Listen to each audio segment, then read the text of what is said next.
ఈరోజు మనం 1919 చట్టంలో పార్ట్ 2కి సంబంధించిన అంశాలు మనం మాట్లాడదాం. ఏంటి ఇక్కడ ఈ చట్టంలో అంటే చాలా చాలా ఇంపార్టెంట్ అయిన అంశం ఏంటి అంటే మన కానిస్టేబుల్ లెవెల్ నుంచి యూపీఎస్ లెవెల్ వరకు ఎప్పుడు కూడా తరచుగా అడుగుతున్న ప్రశ్నలు ఇక్కడ నుంచి అడుగుతున్నారు. ఏంటి అంటే సెంట్రల్లో ద్విసభ విధానం డ్యూయల్ గవర్నమెంట్ సిస్టమ్ని సెంట్రల్లో ప్రవేశపెట్టడం జరిగింది. డ్యూయల్ గవర్నమెంట్ అంటే ఇక్కడ ఏముంటాయి, ద్విసభ అంటే ఏంటి, రెండు సభలు ఉంటాయి, ఎగువ సభ లోక్సభ. మరి ఇక్కడ మనకు ఎంతమంది సభ్యులు ఉంటారంటే 60 మంది సభ్యులు ఉంటారు. దీనిలో 34 మంది సభ్యులు ఎన్నికైన సభ్యులు ఉంటారు, 26 మంది సభ్యులు నామినేటెడ్ పర్సన్స్ ఉంటారు. అదేవిధంగా రాష్ట్రాలలో ఏం చేశారు అంటే ద్వంద్వ ప్రభుత్వం డయార్కీని ప్రవేశపెట్టడం జరిగింది.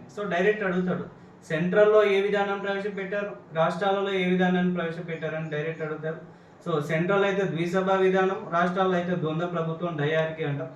మరి డయార్కీ అనేది ఇక్కడ చూడండి, 1919 చట్టంలో వీళ్ళు ఏం చెప్పారు, హోమ్ రూల్ ఉద్యమాన్ని ఆపేస్తే మీకు డొమినియన్ స్టేటస్ బాధ్యతాయుతమైన కొన్ని మినిస్ట్రీ శాఖల్ని కేటాయిస్తాం భారతీయులకు అని చెప్పారు. మరి ఎక్కడ కేటాయిస్తున్నారు వీళ్ళంటే రాష్ట్రాలలోని ద్వంద్వ ప్రభుత్వంలో డయార్కీలో మనకు రెండు రకాల అంశాలు ఉంటాయి. ఒకటి రిజర్వ్డ్ అంశాలు ఉంటాయి, మరొకటి బదిలీ అంశాలు ఉంటాయి. అంటే రిజర్వ్డ్ జాబితా అండ్ ట్రాన్స్ఫర్ జాబితా రెండు కూడా ఉంటాయి.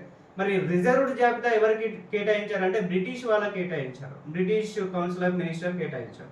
మన రిజర్వ్డ్ జాబితాలో ఎన్ని అంశాలు ఉంటాయి అంటే 28 అంశాలు ఉంటాయి. బదిలీ అంశాల్లో 22 అంశాలు ఉంటాయి. 22 అంశాలు మన భారతీయులకు కేటాయించారు, 28 అంశాలు బ్రిటిష్ వాళ్ళకి కేటాయించారు. అంటే కౌన్సిల్ ఆఫ్ మినిస్టర్స్ అనమాట, నథింగ్ బట్.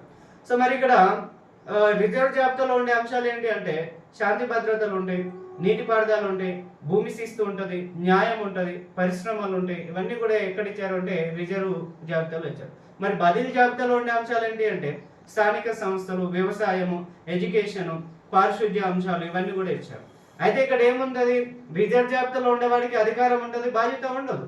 కానీ బదిలీ జాబితాలో ఉండేవాడికి, బదిలీ అంశాల్లో ఉండేవాడికి ఏంటి అంటే అధికారం ఉండదు, బాధ్యత మాత్రమే ఉంటుంది. ఇట్లా రెండు రకాల అంశాలను మనకు కేటాయించారు.